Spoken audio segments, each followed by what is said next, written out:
Hey guys, Socket here. Today I thought I'd share a cool little tool that I discovered in REW while doing an episode on pink noise. Now, if you're watching this around about March of 2025, there's a bug in the current version of REW that stops this from actually working, but it does work in the beta version. If you're watching it a little later in the year, hopefully this bug has been fixed and it'll work perfectly in your version of REW. Okay, let's go have a look at REW. So if we go into the RTA tab, there is a little tool here called Wave Analyzer, and what it's really good for is just having a look at different types of pink noise.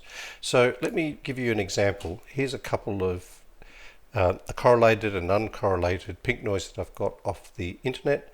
I'm going to open up the correlated file first. So now it's analyzing the left hand signal and now it's analyzing the right hand signal.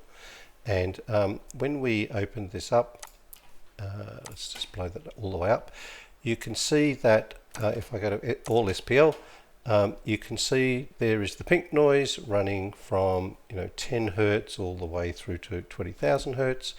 And down here I have the left and the right, so that is the left signal and that is the right signal, and as we expect with correlated pink noise, the signal is the same coming out of both the left and the right. So fantastic. Let's go and have a look at the uncorrelated pink noise. So we'll open that, run the analyzer.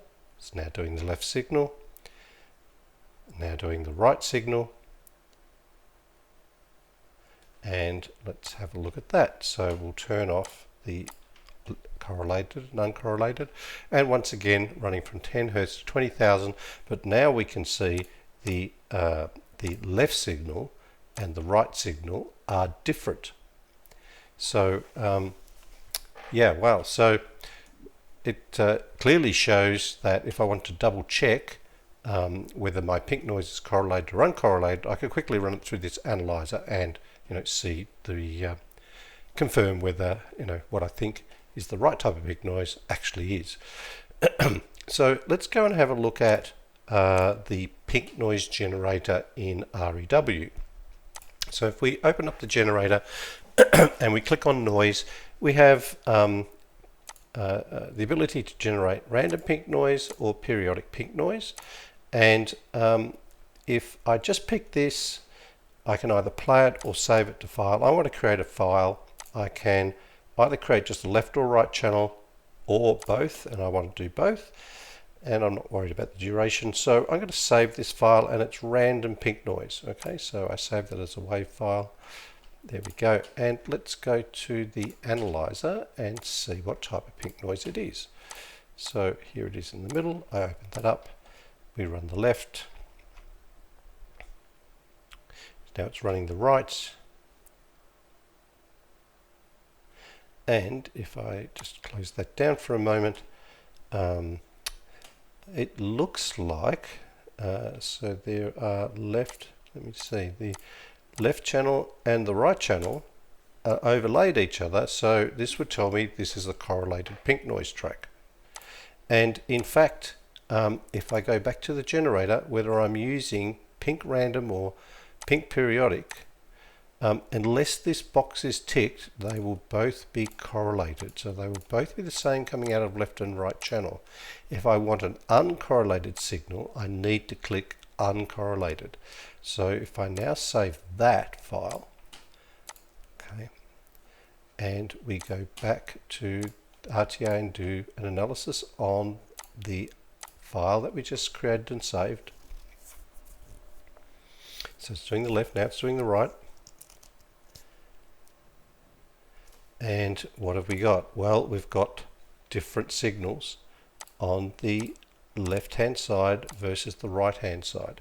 So, yeah, we can confirm that is uncorrelated. Okay, if we just have a quick flick back to the correlated file that I loaded off the internet versus the correlated file that we generated on REW, you can see that they're reasonably similar. I mean, the one from the internet is recorded 10 dB higher, and it rolls off at the top and bottom ends, but generally they're pretty much the same level of variation, to 1, 2 or 3 dB here and there.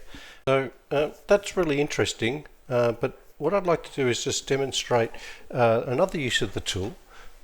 So we're going to go into generator, and in this case we're going to, create a sine tone at 1000 Hertz. I want it on the left and right channel, and I'm going to save that into our file. And now we're going to go into the RTA, and if you remember when we were talking about doing RTA measurements, we talked about whether we should be using a Hahn or a rectangular window.